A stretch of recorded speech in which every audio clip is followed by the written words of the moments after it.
I'm going to dive into that a little more because taking on a new role, very often where you work, where you're assigned, and the projects you're assigned to have a huge impact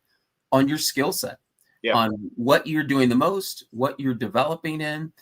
Talk about some of the advantages of doing a series of contract roles and what that might mean for skill set development as you may shift from project to project. Yeah,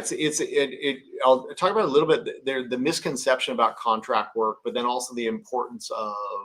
contingent staffing. So the misconception about contract work, and it depends on the business model, but at least the one that we espouse and the one that we operationalize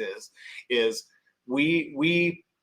have vendor roles with companies, but what we try to do is try to marry up the roles with any kind of an end of contract and be able to shift the skill set of the individual over to different projects and different companies, so that over the course of a 2-3 year period, you end up working on 3-4-5 different type of engagements with customers. Instead of thinking of it in terms of I have a finite contract that's only going to be 9 months with a start and an end date. At the end of the 9 months, I'm going to be unemployed, so I have to go back in the search again. So that's kind of the misconception about the contract work that we don't follow. But the important part is, like, like right now, like the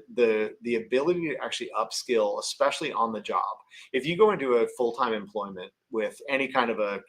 company, you're usually, especially in tech, you're going to be assigned to a particular product or a particular project or a particular group. And what they're going to expect from you is for 2 to 4 to 5 years, you're going to get really, really good at that one thing.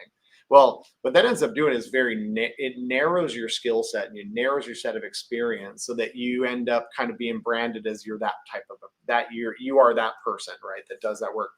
The ability to, like with contingent staffing, is you can work on multiple different projects, develop multiple skills at the same time, and come out 2, 3, 4, 5 years afterwards with a probably 10x type of set of skills that you can apply to your career, which just accelerates everything within your ability to do what you want to do.